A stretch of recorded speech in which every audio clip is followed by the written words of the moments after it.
Bad Times at the El Royale is a 2018 American neo-noir thriller film written, directed, and produced by Drew Goddard. The plot centers on 6 strangers and an employee at the El Royale, a hotel located along the California-Nevada border, who arrive with dark personal secrets that eventually intersect on a fateful night in the late 1960s. The El Royale, once popular with the wealthy until losing its gambling license, is a hotel that straddles the California-Nevada border. In 1959, Felix O'Kelly hides a money bag under the floorboards of his room. A man he recognizes arrives and shoots him dead.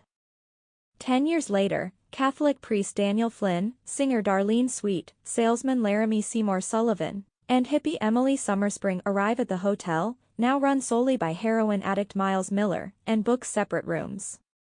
Upon checking into the honeymoon suite, Laramie begins removing wiretaps but unexpectedly finds a second set as well.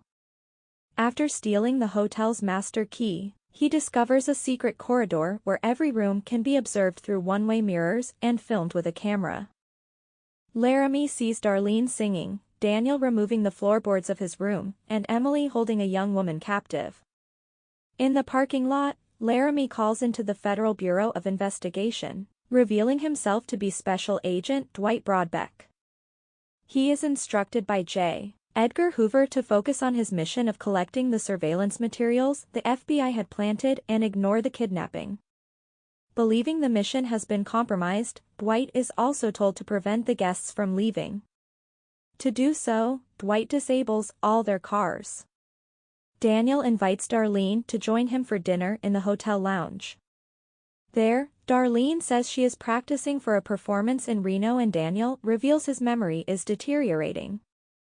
While Daniel is getting drinks, Darlene sees him spiking her beverage and she knocks him unconscious with a bottle. Miles later finds and revives Daniel, telling him that he wants to undertake a confession but Daniel refuses. Miles, looking for the missing master key, leads Daniel to the secret corridor, explaining that he used to regularly film intimate encounters that he had to send to his superiors. Miles also admits to having withheld one incriminating film of a deceased public figure who had been kind to him. When Daniel leaves to evaluate said film, Miles witnesses through the one-way mirror Dwight attempting to rescue Emily's hostage, who is revealed to be her younger sister, Rose.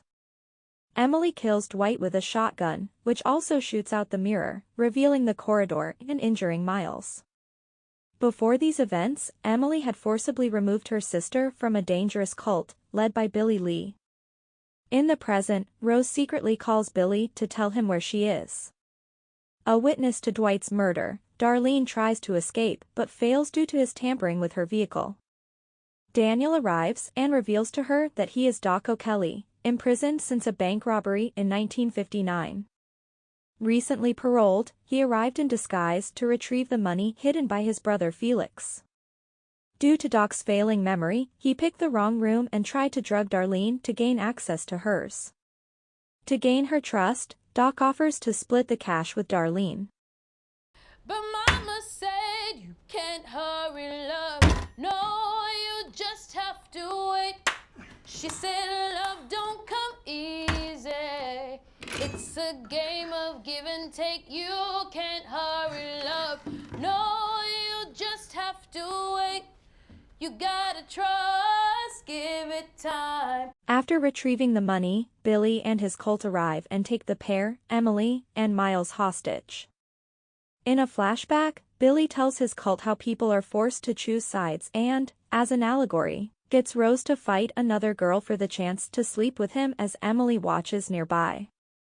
In the present, a compliant Rose watches Billy as he interrogates the group and finds the film, which he realizes is more valuable than the money. He forces Emily to choose a color in a game of roulette between her and Miles, and kills her when she loses. Before Billy completes another round of roulette, Doc attacks him, a melee ensues, and a fire begins to spread. When Darlene implores Miles to pick up a gun and help, it is revealed that he served in the Vietnam War as a sniper and killed 123 people. A defiant Miles kills Billy and his followers, but a distraught Rose stabs Miles in the stomach before being shot by Doc. Darlene convinces Father Flynn to absolve Miles of the guilt over his wartime actions before he dies. They then toss the film into the fire and leave with the money. Sometime later in Reno, Doc attends Darlene's soul performance at a nightclub.